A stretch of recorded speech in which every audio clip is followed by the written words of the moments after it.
আসসালামু আলাইকুম, ওয়েলকাম করছি রিয়াসাদ আজিম। ভিন্ন ধর্ম মতাদর্শে যারা শুনছেন সবার প্রতি আন্তরিক কৃতজ্ঞতা। বাংলাদেশ ক্রিকেট দল এবং নাইম শেখকে নিয়ে স্পেশালি এই ডিসকাশনটা করতে চাই। গতকাল রাতে আমার ঠান্ডা লেগেছে, এটা যাচ্ছি না। গতকাল রাতে নাইম শেখ তিনি স্ট্যাটাস দিয়েছিলেন এখন থেকে ঠিক 13 ঘন্টা আগে, এবং সেই স্ট্যাটাস তিনি দেশে ফেরার পরে বিমানবন্দরে যেই অনাকাঙ্ক্ষিত পরিস্থিতির সম্মুখীন হয়েছেন সেই ব্যাপারে আলোচনা করতে গিয়ে তিনি ফেসবুকে স্ট্যাটাস দিয়েছেন। এবং আমি যখন এটা দেখছি 1 লাখের বেশি মানুষ তার সেই স্ট্যাটাসে রিয়াকশন দিয়েছে, যার মধ্যে 86,000 প্লাস মানুষ হাহা রিয়াক্ট দিয়েছে। মানে তাদের কাছে ব্যাপারটাকে হাস্যরসাত্মক মনে হয়েছে। 1 লাখ প্লাস যে রিয়াকশন, তার মধ্যে 86% হচ্ছে হাহা রিয়াকশন। এবং নাইম শেখ যেটা বলার চেষ্টা করেছেন সেই বক্তব্যটা, আসসালামু আলাইকুম, আমরা যারা মাঠে নামি আমরা শুধু খেলি না, আমরা দেশের নামটা বুকে নিয়ে নামি। এটা হচ্ছে শুরু, এবং শেষে গিয়ে তিনি বলার চেষ্টা করেছেন, আলোচনায় আসছি, একটু ওয়েট করুন, আমরা লড়বো, আমরা উঠবো, আমরা দেশের জন্য, আমাদের জন্য, এই পতাকার জন্য ইনশাল্লাহ। পুরো স্ট্যাটাসটা এমন একজন ক্রিকেটার দিয়েছেন যার ক্যারিয়ার, যার পারফরমেন্স, যার আউট হওয়ার ধরন, যার দলে চান্স পাওয়া, যার দল থেকে বাদ পড়া, প্রত্যেকটা জিনিস বিতর্কিত। নাইম শেখের এই স্ট্যাটাসটা ইটসেলফ বিতর্কিত। একজন ক্রিকেটার স্ট্যাটাস দিতেই পারেন, খারাপ লাগা থেকে দিতে পারেন, যে এক্সপিরিয়েন্সটা হয়েছে, দর্শকরা তাদেরকে দুয়ো দিয়েছে, ভুয়া বলেছে, ফ্যামিলি নিয়ে কথা বলেছে, দিতেই পারেন, কষ্টের জায়গা থাকতেই পারে। সেই স্ট্যাটাসটা যখন তার নিজের বক্তব্য না, এখান থেকে আসে না, স্ট্যাটাসটা এখান থেকে না এসে এরকম একটা স্ট্যাটাস যেটা তিনি এআই জেনারেটেড স্ট্যাটাস, মানে তিনি আর্টিফিশিয়াল ইন্টেলিজেন্সের সহায়তায় যে স্ট্যাটাসটা দিলেন, এবং সেই স্ট্যাটাসের কথাগুলো আসলেই তার মনের কথা না, সেটাই প্রমাণিত হলো। এর থেকে দুঃখজনক কি হতে পারে? সাধারণ জনগণ, সাধারণ পাবলিক যারা ওই হাহারিয়াক দিয়েছে, যারা বিরক্ত হয়েছে, যারা তাকে তার স্ট্যাটাসের নিচে গিয়ে অফিসিয়ালি গালি দিয়েছে, এবং গালিটাও হচ্ছে মোটামুটি কিন্তু অনেক গালি খেয়েছেন তিনি। আমরা যদি মেইন স্ট্যাটাসে যাওয়ার চেষ্টা করি তাহলে দেখব যে তিনি অফিসিয়ালি এই স্ট্যাটাস দেওয়ার পরে টোটাল নাম্বার অফ গালি খেয়েছেন 57,000। সেই মানুষগুলোর সাথে তো আপনি এরকম একটা আর্টিফিশিয়াল ইন্টেলিজেন্স নির্ভর, চ্যাট জিপিটি নির্ভর স্ট্যাটাস দিয়ে প্রতারণা করেছেন। আপনি যে ভালোবাসার কথা বললেন, আপনি যে দেশপ্রেমের কথা বললেন, সেই দেশপ্রেমের কথা আপনি 2 লাইন লেখার সামর্থ্য আপনার নেই, হয় আপনার নেই অথবা আপনার অ্যাডমিনের নেই। এখন আবার অ্যাডমিন নিয়ে আমি কথা বললে হচ্ছে পুলিশ ক্যাডাররা খেপে যাবে, মজা করছি। অ্যাডমিনের নেই। চিন্তা করে দেখুন যে যেই ঘটনাটা ঘটলো, যেটা নিয়ে আপনি কথা বললেন, দেশপ্রেম নিয়ে কথা বললেন, সেই কথাটা আপনার নিজের না, আপনার মতো করে আপনি বলেন নাই।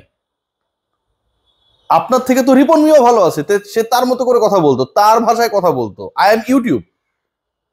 আপনি চ্যাট জিপিটির সহযোগিতা নিয়ে পাবলিককে ধোকা দেওয়ার জন্য, ইমোশনাল ব্ল্যাকমেইল করার জন্য স্ট্যাটাসটা দিলেন। এটা কি কোনোভাবে কাম্য? এটা কি কোনোভাবে সমর্থনযোগ্য? এআই জেনারেটেড স্ট্যাটাসের সবচেয়ে ইন্টারেস্টিং পার্ট যেটা নাই, এরপরও তো আপনার এইরকম স্ট্যাটাস আপনার বিভিন্ন সময় দেবেন, সেখানটা দেখবেন এই যে আপনি লিখেছেন না, আমরা যারা মাঠে নামি আমরা শুধু খেলি না, ডট, এই যে ডটটা, that's enough to identify your status from where it has come. খেয়াল করে দেখবেন এই নাইম শেখ এই স্ট্যাটাস না দিয়ে যদি সাইফ হাসান দিতেন, একই দিনে আরো একজন ক্রিকেটার তো এসেছেন উইথ হিজ ফ্যামিলি, এবং তিনি কিভাবে কোন ওয়েতে ট্রিটেড হয়েছেন সেই একই সাধারণ মানুষদের দ্বারা।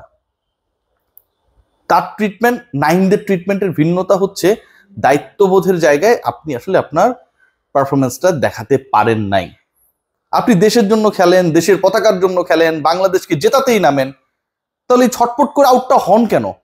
আপনার মাথায় ওই সময় কি কাজ করে? আপনার মাথায়, আপনাদের মাথায় কাজ করে যে তাড়াতাড়ি ইনিংসটা শেষ করে যেতে পারলেই হইল। রেসপন্সিবিলিটি আপনারা ফিল করেন। ফেসবুকে এই যে বড় স্ট্যাটাস দিয়েছেন তার থেকে নাকি আপনার রানের সংখ্যা কম শব্দের সংখ্যার থেকে। সিরিয়াসলি জনগণ তাই বলছে। এর অর্থটা কি দাঁড়ায়? যে আপনি দেশের হয়ে লড়ার জন্য পারফেক্ট ক্যান্ডিডেট না। আপনি সেই পারফেক্ট ক্যান্ডিডেট না যিনি স্ট্যাটাস দিয়েছেন সেটা লেখার জন্য চ্যাট জিপিটি সহযোগিতা নিয়েছেন।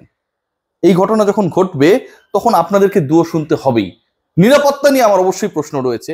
সাধারণ মানুষের ইমোশনকে আমি প্রশ্নবিদ্ধ করার কোনো ধরনের কারণ দেখি না, কিন্তু আপনাদের সিকিউরিটি নিয়ে বাংলাদেশ ক্রিকেট বোর্ড ফার্স্ট হাফে যে কাজটা করেছে এটাও তো প্রশ্নবিদ্ধ কর্মকাণ্ড।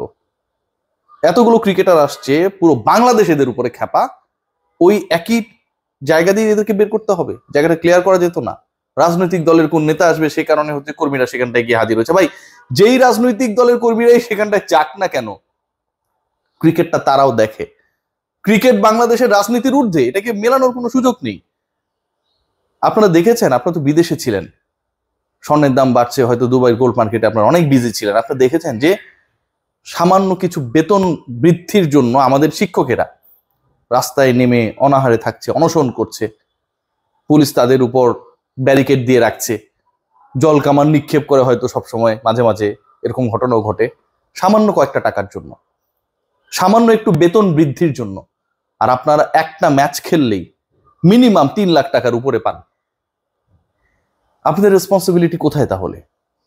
দেশের জন্য সবকিছু করছেন, এই দেশের হয়তো নারী ক্রিকেটাররাও খেলে, কই উচ্চকণ্ঠ তো হতে দেখি না যে নারী ক্রিকেটাররাও যেন ম্যাচ ফি আপনাদের সমান পায়। নাইম শেখ, এই স্ট্যাটাসটা আপনারা দেন না কেন? নারী ক্রিকেটারদের নিয়ে এই কথা বলেন না কেন? এখনই অনেকে না বুঝে কমেন্ট করবে যে নারী ক্রিকেটারদের তো সমান করা হয়েছে। ভাই, ওটা ডেইলি অ্যালাউন্স, $75 পাই তো $115 পার ডে, যখন ট্যুর হবে তখন, ম্যাচ ফি না। সো এই যে ঘটনাগুলো ঘটে, এই ঘটনাগুলো ঘটছে বাংলাদেশের ক্রিকেটে, এখানটায় বাংলাদেশের মেন স্ট্রিমের ক্রিকেটাররা তারা নিজেরাই অনেক কিছুর মধ্যে জড়িয়ে গেছে, যেটা হিপোক্রেসিকে অনেক বেশি ইন্ডিকেট করে। ফেসবুকে জনগণের জন্য একজন পাবলিক ফিগার স্ট্যাটাস দিচ্ছে, লিখে নিচ্ছে চ্যাটজিপিটির কাছে, এর থেকে প্রতারণামূলক কোনো কিছু হতে পারে? এটা তো আপনারা প্রতারণা করেছেন, ইমোশন নিয়ে খেলেছেন। আপনি আপনার মতো করেই লিখতেন, কেউ মাইন্ড করতো না ভাই। আপনি আপনার মতো করে লিখার পর যারা গালি দিচ্ছিল তাদের মধ্যেও একটু হলেও অনুশোচনা বোধ ছিল। যখন দেখলো যে এটা 98% AI জেনারেটেড, আপনার প্রতি, আপনাদের প্রতি সেই ভালোবাসা কি টিকিয়ে রাখা সম্ভব? অফকোর্স সম্ভব না। বাংলাদেশ ক্রিকেট দলের পেছনে যে ইনভেস্টমেন্ট, বাংলাদেশেরই তো প্রতিনিধিত্ব করেন, বাংলাদেশের শিক্ষকরাও বাংলাদেশের প্রতিনিধি, শেখায়, মানুষ করে। বাংলাদেশের খেটে খাওয়া মানুষ, যিনি শুধুমাত্র আপনাদের ম্যাচটা দেখার জন্য মোবাইলে MB ভরেন, তারাও বাংলাদেশের প্রতিনিধিত্ব করে। তাদের কথা ভাবেন? একবারের জন্য ভেবেছেন? যদি ভাবতেন এই অবস্থা হতো না। 5 লাখ জনসংখ্যার একটা নেশন, তারা ফুটবল বিশ্বকাপে চলে গেছে, কেন জানেন? তাদের মধ্যে ওই ব্যাপারটা ছিল। যুদ্ধ বিধ্বস্ত আফগানিস্তান বাংলাদেশকে হোয়াইট ওয়াশ করে টানা 3 সিরিজ আপনারা হেরেছেন, তাদের মধ্যে ওই দমটা আছে। আর আপনারা রশিদ খানের গুগলি বোঝেন না। রশিদ খান বাংলাদেশের বিরুদ্ধে যত উইকেটই নেয়, 11টা উইকেট নিয়েছে 3 ম্যাচে, সবই একই টাইপের বল দিয়ে, 90%। আপনারা বুঝতে পারেন না, আপনাদের সেই বোধের জায়গা নেই। আপনারা সবকিছু AI জেনারেটেড যদি করে ফেলতে পারতেন, ব্যাটিংটাও যদি করতে পারতেন, তাহলে হয়তো কিছুটা হলেও ফায়দা হইতো, তাহলে হলো কিছুটা হলেও মানুষের রোষ ক্ষোভ, আপনাদের প্রতি যে তীব্রতর প্রতিবাদ, সেটা কমতো। 2 নম্বর ওয়েতে ফেসবুকে স্ট্যাটাস দিলেন, দেওয়ার পরে মানুষের পাবলিকের ইমোশন নিয়ে আরো একবার খেলার চেষ্টা করবেন। কারণ আপনারা জানেন চ্যাটজিপিটি দিয়ে স্ট্যাটাস দিলেও বাংলাদেশের তো মূর্খ মানুষ, এটা কেউ বুঝতে পারবে না। ধোকাবাজি বন্ধ করেন নাইম শেখ, প্লিজ। ভালো থাকেন।